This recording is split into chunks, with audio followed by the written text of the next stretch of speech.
Railway station ಪಕ್ಕದ ಒಂದು ಕಾಲೋನಿಯಲ್ಲಿ ಮದನ್ ಎಂಬ ವ್ಯಕ್ತಿಗೆ ಸೇರಿದ ಒಂದು ಮನೆ ಇತ್ತು. ಮದನ್ ಸರ್ಕಾರಿ ಉದ್ಯೋಗಿಯಾಗಿದ್ದ ಮತ್ತು ಅವನು ತುಂಬ ಹಣವನ್ನು ಸಂಪಾದಿಸುತ್ತಿದ್ದ. ಆದರೆ ಇಲ್ಲಿಯವರೆಗೂ ಅವನು ತುಂಬ ನಿರಾಸೆಯಿಂದ ಜೀವನವನ್ನು ನಡೆಸುತ್ತಿದ್ದ. ಅವನ ಹೆಂಡತಿಯ ಹೆಸರು ವರ್ಣಿಕಾ. ಇವರಿಬ್ಬರು ಮದುವೆಯಾಗಿ ಈಗ 12 ವರ್ಷ ಕಳೆದಿತ್ತು. ಆದರೆ ಅವರಿಬ್ಬರಿಗೆ ಇಲ್ಲಿಯ ತನಕ ಮಕ್ಕಳಾಗಿರಲಿಲ್ಲ. ಅವರಿಬ್ಬರು ಇದರಿಂದ ತುಂಬ ಚಿಂತೆಗೊಳಗಾಗಿದ್ದರು. ಆಸ್ಪತ್ರೆಗೆ ಹೋಗಿ ಎಲ್ಲ ರೀತಿಯ ಪರೀಕ್ಷೆಗಳನ್ನು ಕೂಡ ಮಾಡಿಸಿಕೊಂಡರು. ಆದರೆ ಅವರಿಬ್ಬರಲ್ಲಿ ಯಾವುದೇ ಲೋಪ ಇರಲಿಲ್ಲ ಎಂದು ರಿಪೋರ್ಟ್ ಬಂತು. ಹಾಗಿದ್ಮೇಲೆ ಅವರಿಬ್ಬರಿಗೆ ಏಕೆ ಮಕ್ಕಳಾಗಿಲ್ಲ ಎನ್ನುವುದೇ ಅರ್ಥವಾಗಲಿಲ್ಲ. ಯಾರಾದರೂ ಮಕ್ಕಳ ವಿಷಯವಾಗಿ ಎಲ್ಲಿಗಾದರೂ ಹೋಗಿ ಬನ್ನಿ ಎಂದು ಹೇಳಿದರೆ ಎಲ್ಲ ಕಡೆಗೂ ಹೋಗಿ ಬರುತ್ತಿದ್ದರು. ಅವರಿಗೆ ಎಲ್ಲಾದರೂ ಒಂದು ಕಡೆ ನಮಗೆ ಮಕ್ಕಳಾಗುವ ಚಾನ್ಸ್ ಇರಬಹುದು ಎಂದು ಜನ ಹೇಳಿದ ಕಡೆಯೆಲ್ಲ ಹೋಗಿ ಬರುತ್ತಿದ್ದರು. ಆದಾಗ್ಯೂ ಅವರಿಗೆ ಮಕ್ಕಳಾಗಲಿಲ್ಲ. ಒಂದು ದಿನ ಗಂಡ ಹೆಂಡತಿ ಇಬ್ಬರು ಸಾಯಂಕಾಲ ಕುಳಿತು ಮಾತನಾಡಿ ಒಂದು ನಿರ್ಧಾರಕ್ಕೆ ಬಂದರು. ಇಬ್ಬರು ಸೇರಿ ಒಂದು ಮಗುವನ್ನು ದತ್ತು ತೆಗೆದುಕೊಳ್ಳೋಣ, ಅವನನ್ನು ನಮ್ಮ ಮಗನನ್ನಾಗಿ ಬೆಳೆಸೋಣ ಎಂದು ಮಾತನಾಡಿಕೊಳ್ಳುತ್ತಾರೆ. ಈ ಹಿಂದೆ ಈ ನಿರ್ಧಾರವನ್ನು ಹಲವು ಬಾರಿ ತೆಗೆದುಕೊಂಡಿದ್ದರೂ ಕೂಡ ಆದರೆ ಮದನ್ ಮತ್ತೆ ಅದನ್ನು ಬದಲಾಯಿಸುತ್ತಿದ್ದ. ಆದರೆ ಈ ಬಾರಿ ಅವನು ಈ ವಿಷಯವನ್ನು ಅಂತಿಮವಾಗಿ ನಿರ್ಧಾರ ಮಾಡಿದ್ದ. ಈ ಬಾರಿ ಮಗುವನ್ನು ತೆಗೆದುಕೊಳ್ಳಲೇಬೇಕು ಎಂಬ ದೃಢ ನಿರ್ಧಾರ ಮಾಡಿ ನೆಮ್ಮದಿಯಾಗಿ ನಿದ್ದೆ ಮಾಡಲು ಹೋದ. 2 ದಿನಗಳ ನಂತರ ಬೆಳಗ್ಗೆ ಇದ್ದಕ್ಕಿದ್ದಂತೆ ಬಾಗಿಲಿನ ಬೆಲ್ ಮಾಡಿದ ಶಬ್ದವಾಯಿತು. ಬೆಲ್ ಶಬ್ದ ಕೇಳಿಸುತ್ತಿದ್ದಂತೆ ವರ್ಣಿಕಾ ಎದ್ದು ಬಾಗಿಲು ತೆರೆದಳು. ಹೊರಗೆ ನೋಡಿದಾಗ ಸುಮಾರು ಒಂದು 12 ವರ್ಷದ ವಯಸ್ಸಿನ ಹುಡುಗ ನಿಂತುಕೊಂಡಿದ್ದ. ಅವನ ಪರಿಸ್ಥಿತಿ ನೋಡುವುದಕ್ಕೆ ತುಂಬ ಭಯಂಕರವಾಗಿತ್ತು. ಏಕೆಂದರೆ ಅವನು ತುಂಬ ದಿನಗಳಿಂದ ಆಹಾರ ಇಲ್ಲದೆ ಅವನ ಮುಖ ಸೊರಗಿ ಬಾಡಿದಂತಾಗಿತ್ತು. ನಂತರ ಆ ಹುಡುಗ ಹೇಳಿದ, ನೀವು ನನ್ನ ತಮ್ಮನನ್ನು ದಯವಿಟ್ಟು ತೆಗೆದುಕೊಳ್ಳಿ ಎಂದು. ಆಗ ವರ್ಣಿಕಾ ಅವನ ಕೈನಲ್ಲಿದ್ದ 5 ತಿಂಗಳ ಕಂದಮ್ಮನನ್ನು ನೋಡಿದಳು. ಆ ಮಗುವಿನ ಪರಿಸ್ಥಿತಿ ಕೂಡ ನೋಡುವುದಕ್ಕೆ ತುಂಬ ದಾರುಣವಾಗಿತ್ತು. ಅವರಿಬ್ಬರು ಊಟ ಮಾಡಿ ಎಷ್ಟೋ ದಿನಗಳಾಗಿತ್ತೋ ಗೊತ್ತಿಲ್ಲ. ನಂತರ ವರ್ಣಿಕಾ, ನೀನ್ಯಾರು, ಇಲ್ಲಿಗೇಕೆ ಬಂದೆ ಎಂದು ಆ ಹುಡುಗನನ್ನು ಕೇಳ್ತಾಳೆ. ಆಗ ಅವನು ಅವರ ಜೀವನದ ವಿಷಯವನ್ನು ಹೇಳಿದನು. ಅದನ್ನು ಕೇಳಿ ವರ್ಣಿಕಾಳ ಕಣ್ಣುಗಳು ಕಣ್ಣೀರಿನಿಂದ ತುಂಬಿದವು. ಆಗ 12 ವರ್ಷದ ಹುಡುಗ, ಆಂಟಿ, ನಿಮಗೆ ಮಕ್ಕಳು ಇಲ್ಲ ಅಂದರೆ ದಯವಿಟ್ಟು ನೀವು ನನ್ನ ತಮ್ಮನನ್ನು ತೆಗೆದುಕೊಳ್ತೀರಾ ಎಂದು ಕೇಳಿದನು. ಅದನ್ನು ಕೇಳಿದ ವರ್ಣಿಕಾಳ ಕಣ್ಣಲ್ಲಿ ಕಣ್ಣೀರು ಬಂತು. ಆಗ ಅವಳು ಮದನ್ನನ್ನು ಅಲ್ಲಿಗೆ ಕರೆದಳು. ಆಗ ಮದನ್ ಕೂಡ ಬಂದು ಅಲ್ಲಿನ ದೃಶ್ಯವನ್ನು ನೋಡಿ ಆಘಾತಕ್ಕೆ ಒಳಗಾಗುತ್ತಾನೆ. ಈ ಚಿಕ್ಕ ಮಗು ಮತ್ತು ಆ ಹುಡುಗನ ಮಾತುಗಳನ್ನು ಕೇಳಿ ಕಂಗಾಲಾಗುತ್ತಾನೆ. ಮದನ್ ಬಹಳ ಕುತೂಹಲದಿಂದ, ನೀನು ಆ ಮಗುವನ್ನು ನಮಗೆ ಕೊಡುತ್ತೀಯಾ ಎಂದು ಕೇಳುತ್ತಾನೆ. ಆಗ ಆ ಹುಡುಗ, ಹೌದು ಸರ್, ನಾನು ನನ್ನ ತಮ್ಮನನ್ನು ನಿಮಗೆ ಕೊಡಲು ಬಯಸಿದ್ದೇನೆ ಎಂದು ಹೇಳಿದ. ಮತ್ತು ನಮಗೆ ತುಂಬ ಹೊಟ್ಟೆ ಹಸಿವಾಗಿದೆ, ನಿದ್ರೆ ಮಾಡಿ ತುಂಬ ದಿನಗಳಾಗಿದೆ, ದಯವಿಟ್ಟು ನನಗೂ ನನ್ನ ತಮ್ಮನಿಗೂ ಸ್ವಲ್ಪ ಊಟ ಕೊಡುತ್ತೀರಾ ಎಂದು ಕೇಳುತ್ತಾನೆ. ಅದನ್ನು ಕೇಳಿದ ಗಂಡ ಹೆಂಡತಿ ಆಶ್ಚರ್ಯರಾಗುತ್ತಾರೆ. ನಂತರ ಅವರಿಬ್ಬರು ಮಕ್ಕಳನ್ನು ತಮ್ಮ ಮನೆಯ ಒಳಗೆ ಕರೆದುಕೊಂಡು ಹೋಗಿ ಆರಾಮವಾಗಿ ಕೂರಿಸಿ ಮಕ್ಕಳಿಗೆ ಆಹಾರದ ವ್ಯವಸ್ಥೆ ಮಾಡುತ್ತಾರೆ. ಆ ಚಿಕ್ಕ ಮಗುವಿಗೆ ಹಾಲನ್ನು ಬಾಟಲಿಗೆ ಹಾಕಿ ಕುಡಿಯಲು ಕೊಡುತ್ತಾರೆ. 12 ವರ್ಷದ ಹುಡುಗನಿಗೆ ತಟ್ಟೆಯಲ್ಲಿ ಊಟ ಹಾಕಿ ಕೊಡುತ್ತಾರೆ. ಆ ಹುಡುಗ ಊಟ ಮಾಡಿದ ನಂತರ ಮದನ್ ಮತ್ತು ವರ್ಣಿಕಾ ಕೇಳುತ್ತಾರೆ, ನಿನ್ನ ಹೆಸರೇನು, ನಿನ್ನ ತಂದೆ ತಾಯಿ ಈಗ ಎಲ್ಲಿದ್ದಾರೆ, ನಿನ್ನ ತಮ್ಮ ಅಷ್ಟೊಂದು ಹಸುವೆಯಿಂದ ಬಳಲುತ್ತಿದ್ದಾನೆ, ನಿನ್ನ ತಾಯಿ ಹಾಲು ಕೊಡಲಿಲ್ಲವೇ ಎಂದು ಕೇಳಿದರು. ಆಗ ಆ ಹುಡುಗ, ನನ್ನ ಅಮ್ಮ ಈ ಲೋಕವನ್ನು ಬಿಟ್ಟು ಹೋಗಿದ್ದಾಳೆ ಆಂಟಿ ಎಂದು ಹೇಳುತ್ತಾನೆ. ನಂತರ ವರ್ಣಿಕಾ, ನಿನ್ನ ತಂದೆ ಎಲ್ಲಿದ್ದಾರೆ ಎಂದು ಕೇಳುತ್ತಾಳೆ. ನಾನು ನನ್ನ ತಮ್ಮನನ್ನು ಕರೆದುಕೊಂಡು ಬರಲು ನನ್ನ ತಂದೆಯೇ ಕಾರಣ. ನನ್ನ ಅಪ್ಪ ಯಾವಾಗಲೂ ಕುಡಿದ ಮತ್ತಿನಲ್ಲಿ ತೇಲುತ್ತಿರುತ್ತಾರೆ. ನನ್ನ ಅಪ್ಪನಿಗೆ ಅಮ್ಮನ ಮೇಲೆ ಸ್ವಲ್ಪನೂ ಕಾಳಜಿ ಇರಲಿಲ್ಲ. ಇದರಿಂದಾಗಿ ನನ್ನ ತಾಯಿಗೆ ಆರೋಗ್ಯ ಸರಿಯಿಲ್ಲದೆ ಖಿನ್ನತೆಗೆ ಒಳಗಾಗಿದ್ದಳು. ನನ್ನ ತಾಯಿ ನನಗೋಸ್ಕರ ತನ್ನ ಜೀವನವನ್ನೇ ತ್ಯಾಗ ಮಾಡಿದ್ದಾಳೆ. ಇನ್ನು ನನ್ನ ತಮ್ಮ ಹುಟ್ಟಿದ ನಂತರ ಅಮ್ಮ ತುಂಬ ಅನಾರೋಗ್ಯಕ್ಕೆ ಒಳಗಾಗಿ ಅಸ್ವಸ್ಥಳಾಗಿದ್ದಳು. ಆದರೆ ನನ್ನ ತಂದೆ ಇದರ ಯಾವುದರ ಬಗ್ಗೆ ತಲೆ ಕೆಡಿಸಿಕೊಳ್ಳಲಿಲ್ಲ. ಕುಡಿದು ನೆಮ್ಮದಿಯಾಗಿ ನಿದ್ದೆ ಮಾಡುತ್ತಿದ್ದರು. ಆಗ ನನ್ನ ತಾಯಿ ತನ್ನ ಬಳಿ ನನ್ನನ್ನು ಕರೆದು, ಮಗನೇ, ನಾನು ಇಲ್ಲದಿದ್ದರೆ ನೀನು ನಿನ್ನ ತಮ್ಮನನ್ನು ಚೆನ್ನಾಗಿ ನೋಡಿಕೊಳ್ಬೇಕು ಎಂದು ಹೇಳಿದಳು. ನನ್ನ ತಾಯಿ 3-4 ಮನೆಗಳಲ್ಲಿ ಕೆಲಸ ಮಾಡಿ ಆ ದುಡ್ಡಿನಲ್ಲಿ ಜೀವನ ನಡೆಸುತ್ತಿದ್ದರು. ಅಮ್ಮ ದುಡಿದು ತರುತ್ತಿದ್ದ ಹಣವನ್ನು ಸಹ ಅಪ್ಪ ಕದ್ದು ಕುಡಿದು ಹಾಳು ಮಾಡುತ್ತಿದ್ದರು. ಇದರಿಂದ ನನ್ನ ತಾಯಿಗೆ ತುಂಬ ಬೇಸರವಾಗುತ್ತಿತ್ತು. ಅದಾದ ನಂತರ ಕೆಲ ದಿನಗಳಲ್ಲಿ ನನ್ನ ತಾಯಿ ತೀರಿಕೊಂಡಳು. ಅದಕ್ಕಾಗಿಯೇ ನನ್ನ ತಂದೆ ನನ್ನನ್ನು ಕರೆದುಕೊಂಡು ಹೋಗಿ ಒಂದು ಹೋಟೆಲ್ನಲ್ಲಿ ಕೆಲಸಕ್ಕೆ ಸೇರಿಸಿದರು. ನಾನು ಕೆಲಸ ಮಾಡುವುದಕ್ಕೆ ಒಪ್ಪಿಕೊಂಡೆ. ಆದರೆ ನನ್ನ ತಮ್ಮನ ಕುರಿತು ನನಗೆ ಚಿಂತೆಯಾಗುತ್ತಿತ್ತು. ಆಗ ನಾನು ಅಪ್ಪನನ್ನು ಕೇಳಿದೆ, ತಮ್ಮನನ್ನು ಯಾರು ನೋಡಿಕೊಳ್ಳುತ್ತಾರೆ ಎಂದು. ನೀನು ಸುಮ್ಮನೆ ಈ ಹೋಟೆಲ್ನಲ್ಲಿ ಕೆಲಸ ಮಾಡು, ಇಲ್ಲ ಅಂದರೆ ನಾನು ನಿನ್ನ ತಮ್ಮನನ್ನು ಯಾವುದಾದರೂ ಕೆರೆಗೆ ಬಿಸಾಕುತ್ತೇನೆ ಎಂದು ಬೆದರಿಕೆ ಹಾಕಿದರು. ಇದನ್ನು ಕೇಳಿದ ನಾನು ಆ ತಕ್ಷಣ ಹೆದರಿ ನನ್ನ ತಮ್ಮನ ಬಳಿಗೆ ಓಡಿ ಹೋದೆ. ನನ್ನ ತಮ್ಮನನ್ನು ಎತ್ತಿಕೊಂಡು ರೈಲ್ವೆ ಸ್ಟೇಷನ್ಗೆ ಬಂದು ಒಂದು ರೈಲಿನಲ್ಲಿ ಕುಳಿತುಕೊಂಡೆ. ನಾವಿಬ್ಬರೂ ಈ ರೀತಿ ನನ್ನ ತಂದೆಯಿಂದ ತಪ್ಪಿಸಿಕೊಂಡು ರೈಲಿನಲ್ಲಿ ಕುಳಿತು ತುಂಬ ದೂರ ಪ್ರಯಾಣ ಮಾಡಿದೆವು. ಆಗ ಇದ್ದಕ್ಕಿದ್ದಂತೆ ನನ್ನ ತಮ್ಮ ಹೊಟ್ಟೆ ಹಸಿವಿನಿಂದ ತುಂಬ ಜೋರಾಗಿ ಅಳಲು ಶುರು ಮಾಡಿದ. ಆಗ ನಾನು ಈ ರೈಲ್ವೆ ಸ್ಟೇಷನ್ನಲ್ಲಿ ಇಳಿದು ಪಕ್ಕದಲ್ಲಿದ್ದ ಕಾಲೋನಿಯಲ್ಲಿ ಹೋಗಿ ಯಾರಾದರೂ ನನ್ನ ತಮ್ಮನಿಗೆ ಹಾಲು ಕೊಡುತ್ತಾರೆ ಎಂದು ಇಲ್ಲಿಗೆ ಬಂದು ಎಲ್ಲರ ಮನೆಯ ಬಾಗಿಲನ್ನು ತಟ್ಟಿದೆ. ಅವರೆಲ್ಲರಿಗೂ ಒಂದೇ ಒಂದು ಮಾತನ್ನು ಹೇಳಿದೆ, ಆಂಟಿ, ನಿಮಗೆ ಮಕ್ಕಳು ಇಲ್ಲ ಅಂದರೆ ನನ್ನ ತಮ್ಮನನ್ನು ನಿಮ್ಮ ಮನೆಯಲ್ಲಿ ಸಾಕಿಕೊಳ್ಳಿ ಎಂದು ಕೇಳುತ್ತಿದ್ದೆ. ಇವನು ನನ್ನ ತಮ್ಮ, ಇವನನ್ನು ನೀವು ತೆಗೆದುಕೊಂಡು ಸಾಕಿಕೊಳ್ಳಿ ಎಂದು ತುಂಬ ಜನರನ್ನು ಕೇಳಿದೆ. ಆದರೆ ಯಾರು ನನ್ನ ತಮ್ಮನ ಬಗ್ಗೆ ಆಸಕ್ತಿ ತೋರಲಿಲ್ಲ. ಅದೇ ರೀತಿಯಲ್ಲಿ ಈಗ ನಿಮ್ಮ ಮನೆಯ ಮುಂದೆ ಬಂದೆ ಎಂದು ಹೇಳುತ್ತಾನೆ. ಇದನ್ನು ಕೇಳಿದ ಮದನ್ ಮತ್ತು ವರ್ಣಿಕಾ ಕಣ್ಣೀರು ಹಾಕಿದರು. ಯಾಕೆಂದರೆ ಆ ಇಬ್ಬರು ಮಕ್ಕಳ ಕತೆ ತುಂಬ ದುಃಖಕರವಾಗಿತ್ತು. ನಂತರ ವರ್ಣಿಕಾ ಇಬ್ಬರು ಮಕ್ಕಳನ್ನು ನೋಡಿ ತನ್ನ ಗಂಡನಿಗೆ ಹೇಳಿದಳು, ನೋಡಿ, ಮಗುವನ್ನು ಹೇಗೋ ನಾವು ದತ್ತು ತೆಗೆದುಕೊಳ್ಬೇಕು ಅಂದುಕೊಂಡಿದ್ದೆವು. ಆದರೆ ಆ ದೇವರು ನಮಗೆ ಮಕ್ಕಳನ್ನು ಮನೆಯ ಬಾಗಿಲಿಗೆ ತಲುಪಿಸಿದ್ದಾನೆ. ಈಗ ಇವರಿಬ್ಬರನ್ನ ಇಲ್ಲಿ ಇಟ್ಟುಕೊಂಡರೆ ನಮಗೆ ಏನಾದರೂ ಸಮಸ್ಯೆ ಆಗುತ್ತದೆಯೇ ಎಂದು ಕೇಳಿದಳು. ಆಗ ಮದನ್ ಹೇಳಿದ, ಯಾವ ಸಮಸ್ಯೆಯೂ ಬರುವುದಿಲ್ಲ, ನೀನು ನಿಶ್ಚಿಂತೆಯಾಗಿರು, ಇದನ್ನೆಲ್ಲ ನಾನು ನೋಡಿಕೊಳ್ಳುತ್ತೇನೆ. ಯಾವಾಗ ಏನಾಗಬೇಕೋ ಅದು ಹಾಗೇ ಆಗುತ್ತದೆ. ಈ ಬಡಪಾಯಿ ಮಕ್ಕಳನ್ನು ನಮ್ಮ ಮನೆಯಲ್ಲಿ ಇಟ್ಟುಕೊಂಡು ಅವರಿಗೆ ಒಳ್ಳೆಯ ಊಟವನ್ನು ಏಕೆ ಕೊಡಬಾರದು ಎಂದು ಹೇಳಿದನು. ಆದರೆ ಈ ಮಕ್ಕಳು ಇದನ್ನು ಒಪ್ಪಿಕೊಳ್ಳುತ್ತಾರಾ ಎಂದು ಕೇಳಬೇಕು ಎಂದು ಗಂಡ ಹೆಂಡತಿ ಇಬ್ಬರು ಮಾತನಾಡಿಕೊಂಡು ಮತ್ತೆ ವಿಕ್ರಮ್ ಬಳಿ ಬರುತ್ತಾರೆ. ವಿಕ್ರಮ್, ನೀನು ಹೇಳಿದ್ದು ನಿಜವಾಗಿದ್ದರೆ ನೀವಿಬ್ಬರು ನಮ್ಮ ಜೊತೆಯೇ ಇರಬಹುದು, ನಿಮ್ಮಿಬ್ಬರನ್ನ ನಮ್ಮ ಮಕ್ಕಳಂತೆ ನೋಡಿಕೊಳ್ಳುತ್ತೇವೆ ಎಂದರು. ಈ ಮಾತನ್ನು ಕೇಳಿದ ವಿಕ್ರಮ್ಗೆ ಸ್ವಲ್ಪ ಹಿಂಜರಿಕೆ. ಇವರು ಇಬ್ಬರನ್ನ ಇಲ್ಲೇ ಇರು ಎಂದು ಹೇಳುತ್ತಿದ್ದಾರೆ, ಆದರೆ ಅವರಿಗೆ ನನ್ನಿಂದ ಕಷ್ಟವಾಗಬಹುದು ಎಂಬ ಪ್ರಶ್ನೆ ಅವನಲ್ಲಿ ಮೂಡುತ್ತದೆ.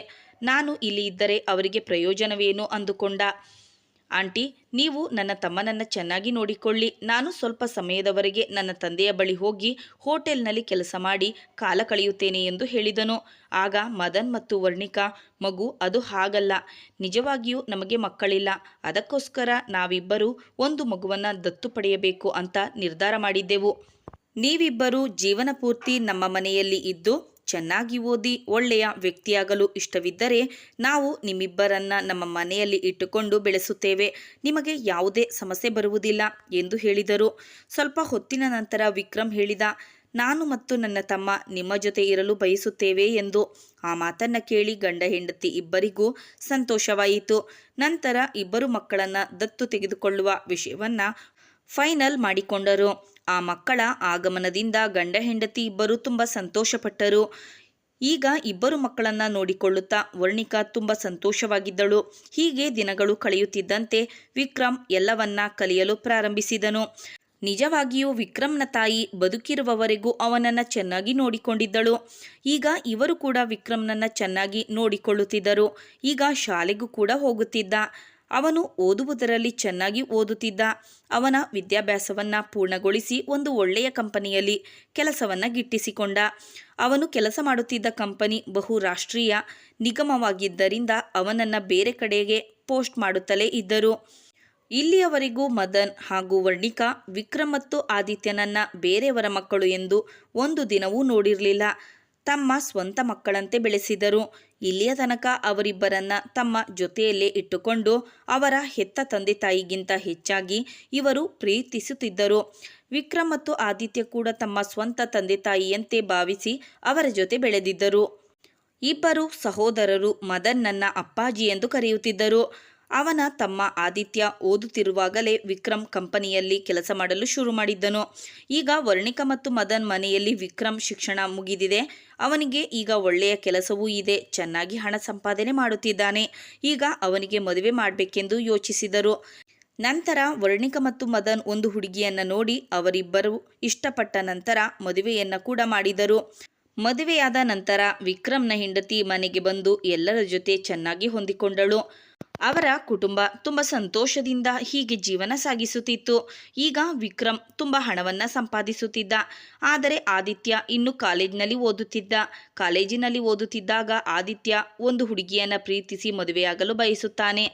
ಈ ವಿಷಯವಾಗಿ ಒಂದು ದಿನ ಮನೆಯಲ್ಲಿ ಅವನು ಇದ್ದಕ್ಕಿದ್ದಂತೆ, ನಾನು ಒಂದು ಹುಡುಗಿಯನ್ನು ಪ್ರೀತಿಸುತ್ತಿದ್ದೇನೆ, ನಾನು ಅವಳನ್ನೇ ಮದುವೆಯಾಗುತ್ತೇನೆ ಎಂದು ತನ್ನ ಕುಟುಂಬದವರ ಮುಂದೆ ಹೇಳಿದಾಗ ವರ್ಣಿಕಾ ಮತ್ತು ಮದನ್ ಅವನ ಆಸೆಯನ್ನು ತಿರಸ್ಕರಿಸದೆ ಅವನ ಮದುವೆ ಮಾಡಲು ಸಿದ್ಧರಾದರು. ಅದರಂತೆ ಮದುವೆಯನ್ನು ಕೂಡ ಚೆನ್ನಾಗಿ ಮಾಡಿದರು. ಮದುವೆಯಾದ ನಂತರ ಆದಿತ್ಯ ತನ್ನ ಹೆಂಡತಿಗೆ ಮಾರು ಹೋಗಿದ್ದನು. ಅವಳು ಹೇಳಿದಂತೆ ಎಲ್ಲವನ್ನ ಕೇಳುತ್ತಿದ್ದ. ಅವಳು ಮದುವೆಯಾಗಿ ಮನೆಗೆ ಬಂದ ಮೊದಲ ದಿನವೇ ತಂದೆ ತಾಯಿಯಿಂದ ಅವನನ್ನು ದೂರ ಮಾಡಲು ಯೋಚಿಸಿದ್ದಳು. ಮದುವೆ ಆದಾಗಿನಿಂದಲೂ ಆದಿತ್ಯ ಹೆಂಡತಿ ಹೇಳಿದಂತೆ ಕೇಳುತ್ತಿದ್ದ. ಹೀಗೆ ದಿನಗಳು ಕಳೆಯುತ್ತವೆ. ವರ್ಣಿಕಾ ಮತ್ತು ಮದನ್ ನಮ್ಮ ಇಬ್ಬರು ಮಕ್ಕಳು ಮದುವೆ ವಿಷಯದಲ್ಲಿ ತುಂಬ ಅದೃಷ್ಟ ಮಾಡಿದ್ದಾರೆ. ಇಬ್ಬರು ಸೊಸೆಯಂದಿರು ಮನೆಗೆ ಬಂದರು. ಈಗ ನಮ್ಮ ಕುಟುಂಬವನ್ನು ನೋಡುವುದಕ್ಕೆ ಸಂತೋಷವಾಗುತ್ತಿದೆ. ಇದು ನಮ್ಮ ಅದೃಷ್ಟ ಎಂದು ಮಾತನಾಡಿಕೊಳ್ಳುತ್ತಾರೆ. ಆದರೆ ಆದಿತ್ಯನ ಹೆಂಡತಿ ಮನೆಯಲ್ಲಿ ಬೇರೆಯ ರೀತಿಯ ವಾತಾವರಣವನ್ನು ಸೃಷ್ಟಿ ಮಾಡುತ್ತಾಳೆ. ಅವಳು ಮನೆಯಲ್ಲಿ ತನ್ನ ಅತ್ತೆ ಮಾವನನ್ನು ಅವಮಾನಿಸಲು ಪ್ರಾರಂಭಿಸುತ್ತಾಳೆ. ಆದರೆ ಇದರ ಬಗ್ಗೆ ಆದಿತ್ಯನಿಗೆ ಏನು ಹೇಳುತ್ತಿರಲಿಲ್ಲ. ಆದಿತ್ಯನ ಹೆಂಡತಿ ಇಲ್ಲ ಸಲ್ಲದನ್ನ ಅತ್ತೆ ಮಾವನ ಮೇಲೆ ಸೃಷ್ಟಿಸಿ ಗಂಡನಿಗೆ ಹೇಳುತ್ತಿರುತ್ತಾಳೆ. ಆದಿತ್ಯನಿಗೆ ಅವರು ತನ್ನ ಸ್ವಂತ ತಂದೆ ತಾಯಿ ಅಲ್ಲ ಎಂದು ಇಲ್ಲಿಯವರೆಗೂ ತಿಳಿದಿರಲಿಲ್ಲ. ಅವನು ಅವರನ್ನೇ ತನ್ನ ಸ್ವಂತ ತಂದೆ ತಾಯಿ ಎಂದು ತಿಳಿದುಕೊಂಡಿದ್ದ. ಆದ್ದರಿಂದ ಹೆಂಡತಿಯ ಮಾತನ್ನು ಕೇಳಿಕೊಂಡು ತಂದೆ ತಾಯಿಯ ಬಳಿ ಜಗಳವಾಡತೊಡಗಿದ. ಆದಿತ್ಯ ಹೆಂಡತಿಯ ವಿಷಯ ಬಂದಾಗ ಅವನು ತಂದೆ ತಾಯಿಗೆ ಹೇಳುತ್ತಿದ್ದ, ಅಪ್ಪಾಜಿ, ಇದು ನಿಮ್ಮದೇ ತಪ್ಪು, ಇದರಲ್ಲಿ ಅವಳದೇನೂ ತಪ್ಪಿಲ್ಲ. ಅವಳು ಹೊಸದಾಗಿ ಮನೆಗೆ ಬಂದಿದ್ದಾಳೆ. ಅವಳು ಹೊಂದಿಕೊಳ್ಳುವುದಕ್ಕೆ ಸ್ವಲ್ಪ ಸಮಯ ಬೇಕಾಗುತ್ತದೆ. ಇದನ್ನು ನೀವು ಅರ್ಥ ಮಾಡಿಕೊಳ್ಬೇಕು ಎಂದು ಅವರಿಗೆ ಹೇಳುತ್ತಾನೆ. ಇದನ್ನು ಕೇಳಿದ ತಂದೆ ತಾಯಿ ತುಂಬ ಆಶ್ಚರ್ಯಪಡುತ್ತಾರೆ. ಯಾಕೆಂದರೆ ಅವರಿಬ್ಬರು ಸೊಸೆಯನ್ನು ಯಾವತ್ತೂ ಏನನ್ನು ಅಂದಿರಲಿಲ್ಲ, ಚೆನ್ನಾಗಿಯೇ ನೋಡಿಕೊಳ್ಳುತ್ತಿದ್ದರು. ಆದರೂ ಸಹ ಮಗ ಯಾವುದೋ ಟೆನ್ಷನ್ನಲ್ಲಿ ಹೀಗೆ ಹೇಳಿದ್ದಾನೆ ಎಂದು ತಿಳಿಯುತ್ತಾರೆ. ಅವನು ಸಮಾಧಾನವಾದ ಮೇಲೆ ಅವನ ಬಳಿ ಮಾತನಾಡೋಣ, ಆಗ ಅವನು ಅರ್ಥ ಮಾಡಿಕೊಳ್ಳುತ್ತಾನೆ ಎಂದು ಅಂದುಕೊಳ್ಳುತ್ತಾರೆ. ಅದರಂತೆ ಸಂಜೆ ಆದಿತ್ಯ ಕಾಫಿ ಕುಡಿಯುತ್ತಿರುವಾಗ ಅವನ ತಂದೆ ತಾಯಿ ಅವನಿಗೆ ತಿಳಿಸಿ ಹೇಳಿದಾಗ ಅವನು ಪೂರ್ತಿಯಾಗಿ ಹೆಂಡತಿಯ ಪರವಾಗಿಯೇ ಮಾತನಾಡುತ್ತಾನೆ. ತಂದೆ ತಾಯಿಯ ಪರವಾಗಿ ನಿಲ್ಲುವುದಿಲ್ಲ. ಅವನ ಮಾತುಗಳನ್ನು ಕೇಳಿದ ತಂದೆ ತಾಯಿ ಮನೆಯಲ್ಲಿ ನಿಶ್ಶಬ್ದವಾಗಿ ಜೀವನ ಮಾಡಲು ಶುರು ಮಾಡುತ್ತಾರೆ. ಈ ವಿಷಯ ಯಾವುದನ್ನು ಸಹ ಅವರು ತಮ್ಮ ದೊಡ್ಡ ಮಗ ಅಂದರೆ ವಿಕ್ರಮ್ಗೆ ತಿಳಿಸುವುದಿಲ್ಲ. ಆದರೆ ಹೇಗೋ ಈ ವಿಷಯ ವಿಕ್ರಮ್ ಹೆಂಡತಿಗೆ ತಿಳಿಯುತ್ತದೆ. ವಿಕ್ರಮ್ ಒಂದು ದಿನ ಕೆಲಸ ಮುಗಿಸಿ ಮನೆಗೆ ಬಂದಾಗ ಅವನ ಹೆಂಡತಿ ವಿಕ್ರಮ್ ಬಳಿ ಎಲ್ಲವನ್ನ ಹೇಳುತ್ತಾಳೆ. ನಿಮ್ಮ ತಮ್ಮ ತನ್ನ ಹೆತ್ತವರಿಗೆ ಹೀಗೆ ಮಾಡಿದ್ದಾನೆ. ಅಂದಿನಿಂದ ಅವರಿಬ್ಬರು ತುಂಬ ಬಾಧೆ ಪಡುತ್ತಿದ್ದಾರೆ ಎಂದು ಹೇಳುತ್ತಾಳೆ. ಈ ವಿಷಯವನ್ನು ಕೇಳಿದ ವಿಕ್ರಮ್ಗೆ ಮೈಯೆಲ್ಲ ಬೆಂಕಿ ಹತ್ತಿಕೊಂಡ ಹಾಗೆ ಆಗುತ್ತದೆ. ಈಗ ಅವರು ಎಷ್ಟು ನೋವನ್ನು ಅನುಭವಿಸುತ್ತಿದ್ದಾರೋ, ನಾವು ಕಷ್ಟದಲ್ಲಿದ್ದಾಗ ಅವರಿಲ್ಲದಿದ್ದರೆ ನಮ್ಮ ಜೀವನ ಏನಾಗುತ್ತಿತ್ತೋ ಏನೋ ಎಂದು ಮನಸ್ಸಿನಲ್ಲಿ ನೊಂದುಕೊಳ್ಳುತ್ತಾ ತಮ್ಮನ ಬಳಿ ಹೋಗಿ ಈ ವಿಷಯವಾಗಿ ಜಗಳವಾಡುತ್ತಾನೆ. ಆಗ ಅವನ ತಮ್ಮನ ಹೆಂಡತಿ ಅತ್ತೆ ಮಾವನ ವಿರುದ್ಧವಾಗಿ ಮಾತನಾಡುತ್ತಾ, ಇದು ನನ್ನ ಗಂಡನ ತಪ್ಪಲ್ಲ, ಅವರ ತಂದೆ ತಾಯಿಯ ತಪ್ಪು ಎಂದು ಹೇಳುತ್ತಾಳೆ. ಆಗ ವಿಕ್ರಮ್, ಹೌದು, ಇದು ಖಂಡಿತವಾಗಿಯೂ ಅವನ ತಪ್ಪು ಅಲ್ಲ, ನನ್ನ ತಂದೆ ತಾಯಿ ಮಾಡಿರುವ ದೊಡ್ಡ ತಪ್ಪು ಎಂದು ಹೇಳುತ್ತಾನೆ. ಯಾಕೆಂದರೆ ತುತ್ತು ಅನ್ನಕ್ಕೂ ಪರದಾಡಿಕೊಂಡು ಮನೆ ಮನೆ ಭಿಕ್ಷೆ ಬೇಡ್ತಾ ಇದ್ದಾಗ, ಯಾರು ನಮ್ಮ ಕಡೆ ತಿರುಗಿ ನೋಡದೆ ಇದ್ದಾಗ ಇವರು ತಮ್ಮ ಸ್ವಂತ ಮಕ್ಕಳಂತೆ ನಮ್ಮನ್ನು ಮನೆಗೆ ಸೇರಿಸಿ ಅನ್ನ ಹಾಕಿದ್ರು ನೋಡಿ, ಅದಕ್ಕೆ ಅದು ಅವರು ಮಾಡಿದ ದೊಡ್ಡ ತಪ್ಪು. ಅಷ್ಟಕ್ಕೂ ನೀವು ಇದರ ಬಗ್ಗೆ ಮಾತನಾಡುವುದಕ್ಕೆ ನಿನಗೆ ಏನು ಹಕ್ಕಿದೆ ಎಂದು ತಮ್ಮನ ಹೆಂಡತಿಗೆ ಕೇಳುತ್ತಾನೆ. ಆಗ ಅಲ್ಲಿಗೆ ಕುಟುಂಬದ ಸದಸ್ಯರೆಲ್ಲರೂ ಬರುತ್ತಾರೆ. ಅಲ್ಲಿಗೆ ವರ್ಣಿಕಾ ಹಾಗೂ ಮದನ್ ಕೂಡ ಬರುತ್ತಾರೆ. ಆಗ ಅವರು ತಮ್ಮ ಹಿರಿಯ ಮಗ ಅಂದರೆ ವಿಕ್ರಮ್ನನ್ನ ಸತ್ಯ ಹೇಳದಂತೆ ತಡೆಯಲು ಪ್ರಯತ್ನ ಮಾಡುತ್ತಾರೆ. ಆದರೆ ವಿಕ್ರಮ್ ಕೋಪ ತಡೆಯಲಾಗದೆ ತಮ್ಮನಿಗೆ ಕಪಾಳ ಮೋಕ್ಷವನ್ನ ಮಾಡುತ್ತಾನೆ. ಇದರಿಂದ ತಮ್ಮ ಕೋಪಗೊಂಡು, ನಾನು ಇನ್ನು ಮುಂದೆ ನಿಮ್ಮ ಜೊತೆ ಇರಲು ಬಯಸುವುದಿಲ್ಲ ಎಂದು ಹೇಳುತ್ತಾನೆ. ಈ ಆಸ್ತಿಯಲ್ಲಿ ನನ್ನ ಪಾಲನ್ನು ನನಗೆ ಕೊಟ್ಟು ಬಿಡಿ, ನನ್ನ ಭಾಗವನ್ನು ನನಗೆ ಕೊಟ್ಟರೆ ನಾನು ನಿಮ್ಮೆಲ್ಲರನ್ನ ಬಿಟ್ಟು ಬೇರೆ ಹೋಗಿ ಬದುಕುತ್ತೇನೆ ಎಂದು ಹೇಳುತ್ತಾನೆ. ಇದನ್ನು ಕೇಳಿದ ವಿಕ್ರಮ್ ಕಣ್ಣಿನಲ್ಲಿ ನೀರು ಸುರಿಯಲು ಪ್ರಾರಂಭಿಸಿತು. ಆಗ ವಿಕ್ರಮ್ ಇನ್ನಷ್ಟು ಕೋಪಗೊಂಡು ತಮ್ಮನ ಕುತ್ತಿಗೆ ಪಟ್ಟಿ ಹಿಡಿದುಕೊಳ್ಳುತ್ತಾನೆ. ನಿನಗೆ ಈ ರೀತಿ ಮಾತನಾಡಲು ಯಾರು ಹೇಳಿಕೊಟ್ಟರು? ನಿನಗೆ ಇಷ್ಟೊಂದು ಧೈರ್ಯ ಎಲ್ಲಿಂದ ಬಂತು ಎಂದು ಕೈ ಮಾಡಲು ಹೋಗುತ್ತಾನೆ. ಆಗ ವರ್ಣಿಕಾ ಮತ್ತು ಮದನ್ ಅವನನ್ನು ತಡೆಯುತ್ತಾರೆ. ಆದರೆ ಆದಿತ್ಯ ಮಾತ್ರ ಆಸ್ತಿಯಲ್ಲಿ ಭಾಗವನ್ನು ಕೊಟ್ಟುಬಿಡಿ ಎಂದು ಹಠ ಹಿಡಿದು ಕುಳಿತಿರುತ್ತಾನೆ. ಇದನ್ನು ಕೇಳಿದ ವಿಕ್ರಮ್ಗೆ ಏನು ಮಾಡಬೇಕೆಂದು ತಿಳಿಯುವುದಿಲ್ಲ. ಅವನ ಭಾವನೆಗಳನ್ನು ನಿಯಂತ್ರಣವನ್ನು ತೆಗೆದುಕೊಂಡು ತನ್ನ ತಮ್ಮನ ಮೇಲೆ ಕಿರುಚುತ್ತಾ ಸತ್ಯ ಹೇಳುತ್ತಾನೆ. ನಾವು ಅನ್ನ ನೀರು ಇಲ್ಲದೆ ತಾಯಿ ಇಲ್ಲದೆ ತಬ್ಬಲಿಯಾಗಿ ಬೀದಿ ಬೀದಿ ಅಲೆಯುತ್ತಿರುವಾಗ ಇವರು ನಮ್ಮನ್ನು ಕರೆದುಕೊಂಡು ಸ್ವಂತ ಮಕ್ಕಳಂತೆ ಬೆಳೆಸಿ ನಿಜವಾದ ಪ್ರೀತಿ ಕೊಟ್ಟಿದ್ದಾರೆ. ಅವರು ನಮ್ಮನ್ನ ಸಾಕಿ ಸಲಹದಿದ್ದರೆ ಇಂದು ನಿನ್ನ ಪರಿಸ್ಥಿತಿ ಏನಾಗುತ್ತಿತ್ತೋ ಗೊತ್ತಿಲ್ಲ. ದೇವರಂತ ತಂದೆ ತಾಯಿಗೆ ನೀನು ಈ ರೀತಿ ಮಾತನಾಡಲು ಮನಸ್ಸಾದರೂ ಹೇಗೆ ಬಂತು ಎಂದು ಹೇಳುತ್ತಾನೆ. ಆದರೆ ಆದಿತ್ಯನಿಗೆ ಅಣ್ಣ ಯಾಕೆ ಇವರು ನಮ್ಮ ತಂದೆ ತಾಯಿಯಲ್ಲ ಎಂದು ಹೇಳುತ್ತಿದ್ದಾನೆ ಎಂದು ಸರಿಯಾಗಿ ಅರ್ಥವಾಗುವುದಿಲ್ಲ. ಆಗ ಅವನು ವರ್ಣಿಕ ಮತ್ತು ಮದನ್ನ ಬಳಿ ಇದರ ಬಗ್ಗೆ ಕೇಳುತ್ತಾನೆ.